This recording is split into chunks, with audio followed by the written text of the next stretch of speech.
देखिए, राष्ट्रीय अध्यक्ष जी का एक तो ये छत्तीसगढ़ में प्रथम प्रवास है अध्यक्ष बनने के बाद। और इस भारी बारिश में यदि सारे डोम भरे हुए हैं, एक एक जो है एक भी कुर्सियां खाली नहीं है, तो कांग्रेस में कितना उत्साह है आदरणीय अध्यक्ष जी के स्वागत के लिए, उनका उद्बोधन सुनने के लिए, उनका मार्गदर्शन लेने के लिए। और साथ साथ जो महत्वपूर्ण बात है कि जिस तरह से छत्तीसगढ़ में व्यवस्थाएं चरमराई है, 1.5 साल में सरकार कहीं नजर नहीं आ रही है, सरकार अपना मंत्रिमंडल नहीं बना पा रही है, प्रदेश के अध्यक्ष अपनी कार्यकारिणी नहीं बना पा रहे हैं, और प्रदेश में चाहे स्वास्थ्य व्यवस्था हो, चिकित्सा व्यवस्था हो, कानून व्यवस्था हो, पूरी तरह से बदहाल है। तब कांग्रेस का कर्तव्य हो जाता है विपक्ष के नाते कि विपक्ष अपनी बात को मजबूती से उठाए और जनता के हितों की बात करे। भाजपा ने जो वादे किए थे वो वादे पूरे नहीं हुए हैं। सरकार बने आज जो है 18 महीने से ज्यादा हो गए हैं, लेकिन 500 रुपए में सिलेंडर देने की जो घोषणा हुई थी वो पता नहीं कब प्रारंभ होगी। जो सरकार 35,000 शिक्षकों की भर्ती का वादा करके आई थी, वो 10,000 स्कूलों को बंद कर रही है। इससे बड़ा दुर्भाग्य और क्या हो सकता है।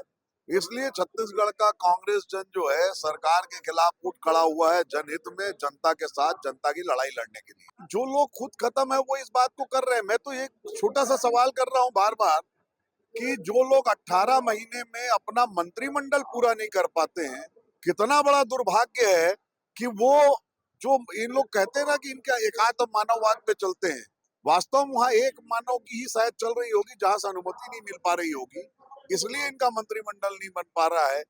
केवल ये सरकार जो है दिल्ली की तरफ देख रही है। छत्तीसगढ़ के चुने हुए विधायक, छत्तीसगढ़ की चुनी हुई सरकार छत्तीसगढ़ियों के प्रति काम नहीं कर पा रही है।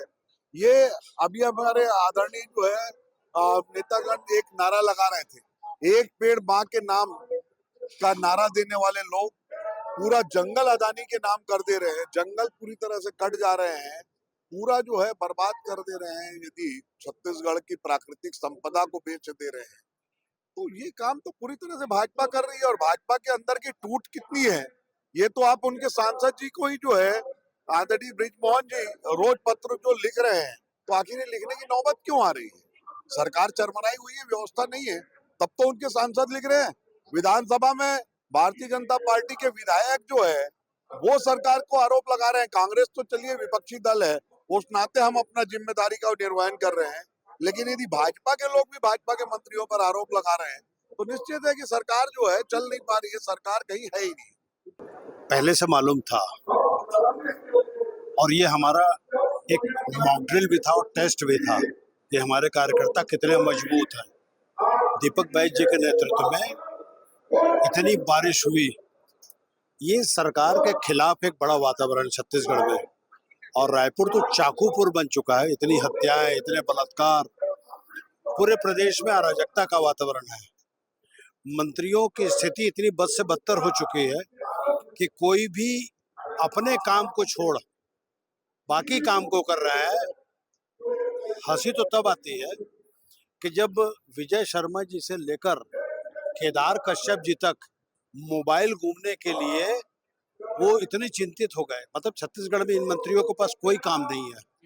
तो ये वातावरण है जिसके खिलाफ आज युवा भी बहुत नाराज है, क्योंकि 57,000 पद इन्होंने कहा था कि 3 महीने के अंदर भर्ती कर देंगे। किसान की स्थिति तो आप देख चुके हैं, और संविधान तो आपातकाल लगा हुआ है अघोषित रूप से 11 साल से। ये सारी चीजों को देखते हुए आज ये कार्यक्रम पूर्णतः सक्सेस है।